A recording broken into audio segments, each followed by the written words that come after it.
Berbicara mengenai Kristus memang adalah satu hal yang banyak disalah mengerti, bukan hanya di kalangan Kristen, tetapi juga di orang-orang di luar Kristen yang sering mengatakan bahwa Yesus itu adalah hanya seorang manusia biasa. Kenapa dia dijadikan Tuhan? Nah, ini adalah satu pemahaman yang memang sulit, tidak mudah untuk menjelaskan, karena kita hanya dapat mengerti apa mengenai Kristus itu hanya dari Alkitab. Apa itu Alkitab? Alkitab itu adalah perkataan Allah, adalah firman Allah, itu perkataan Allah sendiri. Dan Allah mewahyukan, artinya dia membuka dirinya bagi kita agar kita dapat mengenal dia. Kalau dia tidak membuka dirinya atau menyingkapkan dirinya kepada kita yang disebut dengan wahyu itu, kita tidak akan pernah dapat mengenal siapa dia, siapa Allah itu, dan siapa Kristus itu. Kita kenal bahwa kita menyembah kepada satu Allah yang mempunyai satu hakikat dengan 3 pribadi yang berbeda, yang tidak terpisahkan, yang dapat dibedakan, yang mana yang Bapa, yang mana yang Anak, yang mana yang Roh Kudus. 3 pribadi yang berbeda, jadi tidak sama dan tidak terbagi, adalah satu kesatuan. Tetapi di dalam satu pribadi, yaitu kita sebut dengan Kristus atau Yesus Kristus, dia adalah pribadi kedua dari arah Tritunggal, dan ini yang menjadi satu bagian yang memang sulit untuk kita mengerti, tapi kita dapat melihat ini di dalam Alkitab, baik secara tersirat maupun juga tersurat. Memang Kristus itu kita sebut di dalam istilah sebagai dui natur Kristus atau dua natur Kristus. Apa itu natur? Natur itu adalah hakikat. Hakikatnya adalah Allah, tetapi dia mempunyai pribadi. Pribadinya itu adalah yang kita sebut dengan anak.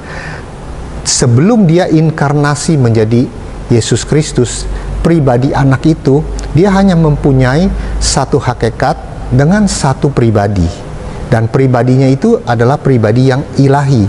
Nah, waktu dia datang ke dunia ini pada Natal itu, dilahirkan melalui Maria, dia menambahkan naturnya. Jadi natur manusia ini ditambahkan, sehingga Yesus Kristus mempunyai 2 natur di dalam satu pribadinya yang ilahi, natur manusia dan natur ilahinya. Natur ilahinya tidak pernah diciptakan, dia sudah ada di dalam kekekalan. Dari mana kita tahu? Kita tahu dari Yohanes 1 ayat 1 dan 2. Pada mulanya adalah firman. Firman itu bersama-sama dengan Allah. Allah di sini yang dimaksud adalah Bapa, Allah Bapa. Dan firman itu adalah Allah. Nah, kita bisa lihat bahwa dia bersama-sama dengan Allah di dalam kekekalan. Dia sudah ada satu natur itu, ya, natur ilahinya.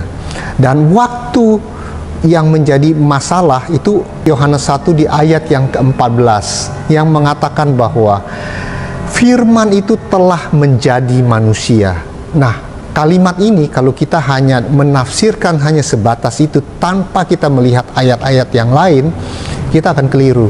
Karena kita berpikir bahwa pribadi anak ini, dia berubah menjadi manusia. Jadi Allahnya sudah tidak ada lagi, dia hanya adanya manusia. Itu sebenarnya bukan begitu. Karena yang namanya Allah, dia tidak bisa berhenti menjadi Allah. Dia tidak bisa stop hakikatnya itu menjadi bukan Allah. Tidak bisa. Allah, sekali Allah, dia memang tetap Allah. Dia ada di dalam kekekalan. Waktu dia datang ke dunia, dia hanya menambahkan natur manusianya ke dalam pribadinya yang ilahi. Sehingga Yesus Kristus mempunyai 2 natur, natur ilahi dan natur manusia di dalam satu pribadinya yang ilahi. Itu yang kita kenal dengan istilah dui natur Kristus, atau istilah teologinya hypostatical union. Ini kita bisa lihat dari mana?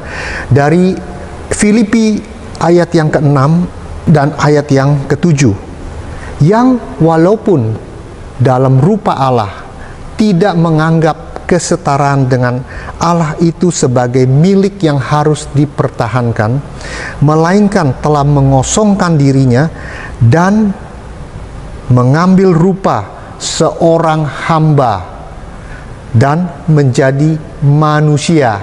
Saudara lihat di sini, mengambil rupa seorang hamba. Dia mengambil rupa. Tetapi di ayat yang ke-6 tadi dikatakan yang walaupun ada dalam rupa Allah. Jadi awalnya memang rupa Allah. Jadi Allah ini tetap ada, tetapi dia mengambil rupa seorang hamba dan menjadi manusia. Jadi dia menambahkan satu natur lagi, yaitu natur manusianya kepada pribadinya yang ilahi itu. Sehingga yang kita lihat sekarang bahwa dia mempunyai dua natur, yaitu natur ilahi dan natur manusia di dalam satu pribadinya yang ilahi. Itulah yang kita kenal di dalam Kristen, Yesus Kristus.